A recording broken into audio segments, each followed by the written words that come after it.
Kevin Hilton, CEO of Impact, opened day one of the 2014 General Session.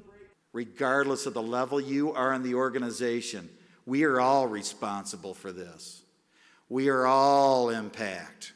We all have a sales job to do, because when we get on the job site, I know damn well that we deliver. Do we deliver on the job site? Walt Wise, General President of the Iron Workers, shared with the crowd that the 2014 conference had nearly 1,000 attendees, the largest on record. With Bill Brown, Management Co-Chair, they energized the conference with challenges and opportunities ahead. We set the pace, we set the expectations, we lead. We will lead the industry in safe workplaces.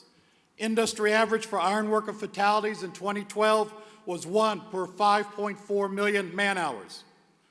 Union ironworker rate was 1 per 15 million man-hours. We may be 3 times safer, but what is the only number we will accept? Zero, right.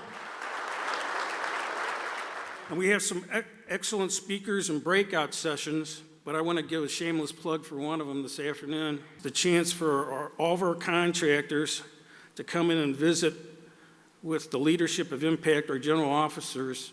It's a wonderful Q&A session, and I'll tell you what, there's no holds barred.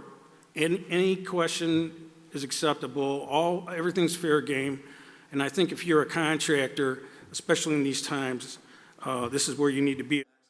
Daryl Labacan, President of the Ironworkers District Council of Western Canada, and Jack Mesley, President of the Ontario Erectors Association, filled us in on the brisk business that's going on north of the border. And the forecast right now for the next 10 years, from 2013 to 2023, in Canada, $1.4 trillion in construction.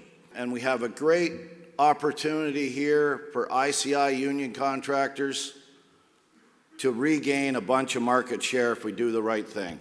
Keynote speaker, retired U.S. Navy Captain Mike Abrashoff, shared his leadership style with attendees, which really hit home.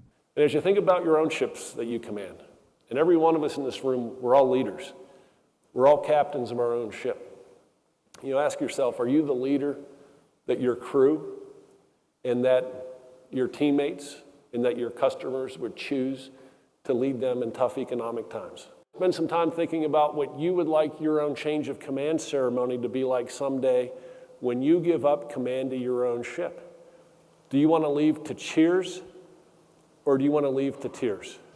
Hearing the captain speak, I took a lot away this morning from that. It was an exceptional message, and it was something I'm going to benefit from, I think, going forward. Steve Rank, Executive Director of Safety and Health for the Iron Workers, led a panel of safety experts that stressed, see something, say something. And I want to tell you, you should be very proud of the leadership that we have at the International and Impact, because we're knocking on the door of the Department of Labor. We're knocking on the door of state-approved OSHA plans to introduce new standards to protect our workers. Next, the Ironworkers Apprenticeship and Training Department addressed faces of 21st century workforce development. We wouldn't be here if we didn't believe the importance of training. We take training very seriously across North America. Our organization, we are committed to training our current and future members to the highest quality. Training materials we put together in the past 10 years or so, we've won some awards with them. It's outstanding stuff. If you're not using it, you're doing a disservice to your memberships. Joe Warbeck of Babco Metal told us the truth about the new superintendent training program. As an ironworker apprenticeship school instructor, I tried to influence them from the bottom up. Now I have the opportunity to influence from the top down. And somewhere down the middle, we're going to get this message across that the image of the ironworker has to change, or we're going to go extinct. Ironworker General Treasurer Ron Pixa then spoke about retaking the metal building market. And why we want to do that is because it represents opportunities out there for around 5,400 potential business opportunities. Those are business opportunities for our members and for our contractors. Because the industry continues to change, and if we don't change with the industry, we're going to lose it. I am very pleased at the standing that the iron workers and that Impact have within the contractor community and the new enthusiasm that leadership is bringing to our industry. This is actually my first Impact Conference, but certainly will not be my last. After the general session, attendees participated in 14 critical breakout sessions. Day 2 of the Ironworkers Impact Conference starts now.